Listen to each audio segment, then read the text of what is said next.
Visakha GVMC mayor ఎన్నికలపై Bheemili MLA Ganta Srinivasarao చేసిన వ్యాఖ్యలు ఆసక్తి రేపుతున్నాయి. మేయర్గా గంటా రవితేజ పోటీలో ఉంటారా అని మీడియా ప్రశ్నించగా నేను పోటీ చేయకూడదా అంటూ గంటా శ్రీనివాసరావు చిరునవ్వుతో స్పందించారు. ఈ ఒక్క వ్యాఖ్యతో విశాఖ రాజకీయాల్లో కొత్త చర్చ మొదలైంది. ప్రత్యక్ష ఎన్నికల్లో మేయర్ పదవికి స్వయంగా గంటా బరిలోకి దిగుతారా లేక మీడియా ప్రశ్నకు సరదాగా స్పందించారా అన్నది ఇప్పుడు హాట్ టాపిక్ గా మారింది. ఇక జీవీఎంసీ మేయర్ ని ప్రత్యక్ష ఎన్నికల ద్వారా ఎన్నుకోనున్న తరుణంలో ప్రధాన పార్టీల అభ్యర్థులు ఎవరన్న దానిపై ఇప్పటికే ఆసక్తి నెలకొంది. ఈ సమయంలో గంటా కుటుంబం నుంచి రవితేజ పేరు ప్రస్తావనకు రావడం, దానికి గంటా శ్రీనివాసరావు తన పేరునే ముందుకు తెచ్చేలా స్పందించడం రాజకీయ సమీకరణాలపై చర్చకు దారితీసింది.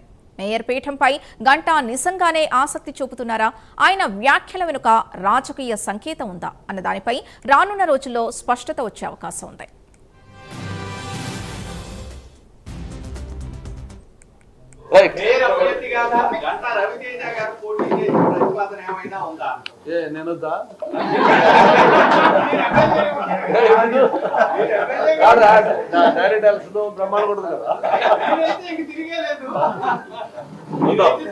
కాదు, ఇది చాలా 2 ఇయర్లీ కదా, అసలు రిజర్వేషన్లు తెలియాలి, పార్టీ కూటమి అందరూ కలిసి మాట్లాడుకోవాలి, ఎన్ని అయిన తర్వాత కదా.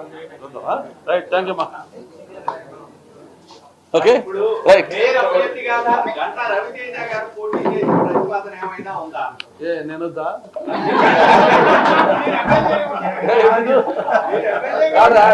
డైరెక్ట్ బ్రహ్మాండ కొడుతుంది కదా. కాదు, ఇది చాలా 2 ఇయర్లీ కదా, అసలు రిజర్వేషన్లు తెలియాలి, పార్టీ కూటమి అందరూ కలిసి మాట్లాడుకోవాలి, ఎన్ని అయిన తర్వాత కదా. రైట్, థ్యాంక్ యూ మా. విశాఖ జీవీఎంసీ మేయర్ ఎన్నికలపై భీమిలి ఎమ్మెల్యే గంటా శ్రీనివాసరావు చేసిన వ్యాఖ్యలు ఆసక్తి రేపుతున్నాయి. మేయర్గా గంటా రవితేజ పోటీలో ఉంటారా అని మీడియా ప్రశ్నించగా నేను పోటీ చేయకూడదా అంటూ గంటా శ్రీనివాసరావు చిరునవ్వుతో స్పందించారు. ఈ ఒక్క వ్యాఖ్యతో విశాఖ రాజకీయాల్లో కొత్త చర్చ మొదలైంది. ప్రత్యక్ష ఎన్నికల్లో మేయర్ పదవికి స్వయంగా గంటా బరిలోకి దిగుతారా లేక మీడియా ప్రశ్నకు సరదాగా స్పందించారా అన్నది ఇప్పుడు హాట్ టాపిక్ గా మారింది. జీవీఎంసీ మేయర్ ని ప్రత్యక్ష ఎన్నికల ద్వారా ఎన్నుకోనున్న తరుణంలో ప్రధాన పార్టీల అభ్యర్థులు ఎవరన్న దానిపై ఇప్పటికే ఆసక్తి నెలకొంది. ఇక ఈ సమయంలో గంటా కుటుంబం నుంచి రవితేజ పేరు ప్రస్తావనకు రావడం, దానికి గంటా శ్రీనివాసరావు తన పేరునే ముందుకు తెచ్చేలా స్పందించడం రాజకీయ సమీకరణాలపై చర్చకు దారితీసింది. మేయర్ పీఠంపై గంటా నిజంగానే ఆసక్తి చూపుతున్నారా, ఆయన వ్యాఖ్యల వెనుక రాజకీయ సంకేతం ఉందా అన్న దానిపై రానున్న రోజుల్లో స్పష్టత వచ్చే అవకాశం ఉంది.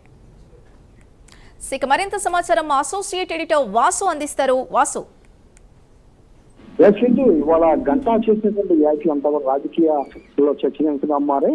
స్థానిక సంస్థలు ఎన్నికలు ప్రకటించినప్పుడు కూడా విశాఖలో ఏపీ రాష్ట్రంలోనే అతిపెద్ద కార్పొరేషన్ అయినటువంటి జీఎంసీ కార్పొరేషన్ మేయర్ చేయడం కోసం పార్టీలన్నీ కూడా పోటీ పడే పరిస్థితి. ఇప్పటికే వైసీపీ నుంచి మాజీ ఎమ్మెల్యే వాసుపల్లి గణేష్ కూడా ఆయన ప్రకటించడం జరిగింది, జగన్ ఆదిస్తే పోటీ చేస్తాను. ఇవాళ గంటా కూడా ఆసక్తికరంగా ఆయన ఏర్పాటు చేసిన ప్రెస్ మీట్ లో చాలా అంశాలు చర్చకు వచ్చినట్టు కూడా ఇవాళ మేయర్ ఎన్నికలపై గంటా శ్రీనివాసరావు ఆసక్తికరమైన వ్యాఖ్యలు చేశారని చెప్పొచ్చు.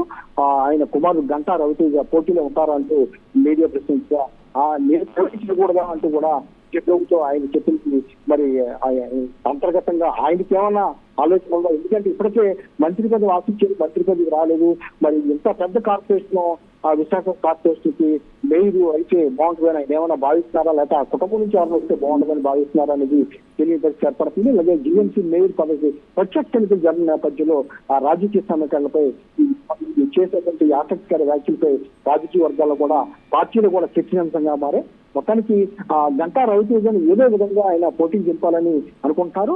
వచ్చే ఎన్నికల్లో ఆయన్ని ఢిల్లీ నుంచి పోటీ చేస్తారని ప్రచారం జరుగుతున్న నేపథ్యంలో ఇప్పుడు జరుగుతున్నటువంటి మేయర్ సంబంధించినటువంటి ఎన్నికలకు సంబంధించి ఒకవైపు గంటా రవితేజ గంటా కుమారుడు కావడంతో పాటు మరో విధంగా నారాయణకి అల్లుడు కావడంతో మరి ఆ విధంగా కూడా ఏమైనా ఆలోచిస్తున్నారో, లేకపోతే గంటా కానీ గంటా కుమారుడు కానీ మేయర్ అయ్యేందుకు ఏమైనా ఆలోచన ఉందని కూడా రాజకీయ వర్గం చెప్తుంది. మొత్తానికి గంటా చాలా వ్యూహాత్మకంగానే స్పందించారని చెప్తున్నారు. ఏదో విధంగా తన కుటుంబంలో మేయర్ పదవి దక్కించుకోవాలనే ప్రయత్నం చేస్తున్నట్టుగా కూడా రాజకీయ వర్గాల్లో మొత్తం గొప్ప కూడా పరిస్థితి. మరి పార్టీ ఏ విధంగా స్పందిస్తుంది, ఎలా స్పందిస్తుంది, మరి ఆయన చెప్పినటువంటి ఆయన వాళ్ళ వ్యాఖ్యానించిన వ్యాఖ్యలపై ఏ విధంగా స్పందిస్తుంది, భవిష్యత్తులో ఏం జరగబోతుంది అనేది మరి కొన్ని రోజుల్లో ఫస్ట్ వచ్చే అవకాశం ఉంది. సింధు.